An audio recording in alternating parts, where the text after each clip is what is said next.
Hello बच्चों, देखो यहां पर जो तुम्हारे सामने क्वेश्चन है ये जेईई में 2019 10 अप्रैल शिफ्ट 2 में पूछा गया था। क्या लिखा हुआ है देखो पहले, if limit x tending to 1 x square minus x plus b upon x minus 1 बराबर 5। ठीक है, एक लिमिट है वो 5 के बराबर है, then a plus b is equal to. ठीक है, तो आप लोगों ने अननोन्स को सॉल्व करना सीखा है लिमिट्स चैप्टर में। मैंने आप लोगों को पढ़ाया था कि अननोन्स को सॉल्व करने वाले जो क्वेश्चंस होते हैं ना, मतलब ऐसे क्वेश्चन जिसमें हम लोग को अननोन सॉल्व करना होता है, दो तरह से क्वेश्चन बनता है। एक तो यहाँ फाइनाइट लिखा होता है और एक यहाँ पर इनफाइनाइट लिखा होता है। ठीक है, तो वो सब मैं आप लोगों को बता चुका हूँ। तो फिलहाल यहाँ पर डिफरेंशिएबल फंक्शन दिया हुआ है कि इसकी लिमिट जो है 5 के बराबर। तो यहाँ पर ढेर सारे तरीके हम यूज कर सकते हैं, जैसे तुम एल हॉस्पिटल रूल का भी यूज कर सकते हो। तुम एक जो है 0 बाय 0 फॉर्म इसको सोच करके भी तुम कुछ कर सकते हो। कई तरीके से इसको तुम सॉल्व कर सकते हो। तो RHL बराबर 5, LHL बराबर 5 ये भी तुम कर सकते हो। बहुत चीजें हैं तुम्हारे पास करने के लिए। तो फिलहाल इसको हम लोग सबसे शॉर्टकट तरीके से करेंगे, सबसे आसान तरीके से करेंगे। देखो लिमिट x टेंडिंग टू 1 दिया हुआ है कि x square minus x plus b upon x minus 1 की वैल्यू 5 के बराबर है। तो अगर x की वैल्यू 1 के पास है तो जाहिर सी बात है ये तो 0 के पास जा रहा है भाई, डिनोमिनेटर तो 0 के पास जा रहा है, तो ये भी 0 के पास जाएगा, तभी तो 0 बाई 0 बन करके कुछ फाइनाइट क्वांटिटी आए, मतलब कि नॉन जीरो क्वांटिटी आएगी। अगर नीचे 0 के पास कोई क्वांटिटी लिखी हुई है, 0 के पास वैल्यू जा रही है डिनोमिनेटर की, और ओवरऑल वैल्यू उसकी 5 आ रही है, 6 आ रही है, 7 कुछ भी कोई मतलब नॉन जीरो फाइनाइट नंबर आ रहा है, तो जाहिर सी बात है ऊपर वाला भी 0 के पास ही जाएगा। जैसे देखो 2h बाई एच और लिमिट h टेंडिंग टू 0 कह दिया जाए तो इसकी वैल्यू 2 आएगी।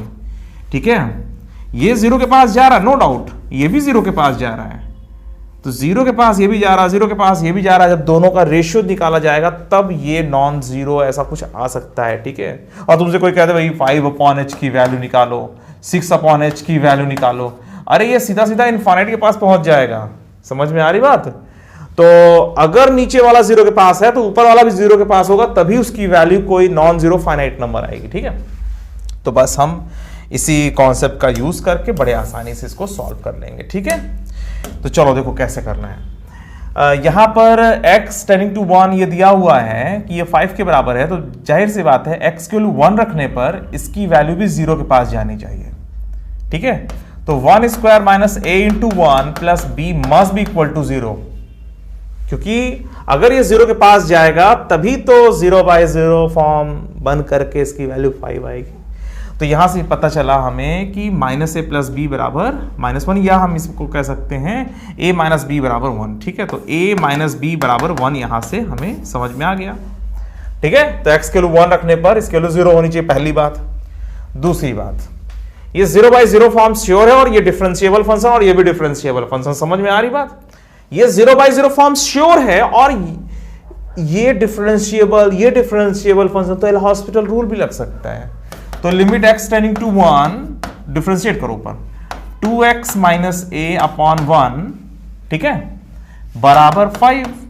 ठीक है, आपने एल हॉस्पिटल रूल लगा दिया और x की वैल्यू 1 रख दो, तो 2 माइनस a बराबर 5, तो a बराबर -3, a की वैल्यू -3 आ गई। ठीक है, और a की वैल्यू -3 यहां पर रख दो, तो -3 माइनस b बराबर 1, तो b बराबर -4 आ गया।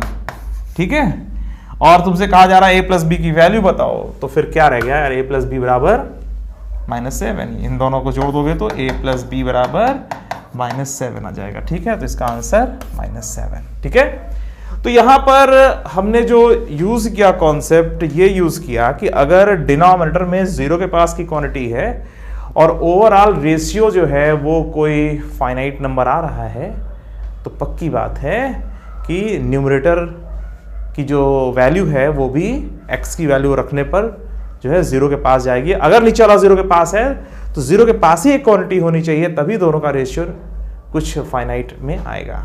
ठीक है, तो ये बस यही कॉन्सेप्ट का हमने यूज किया।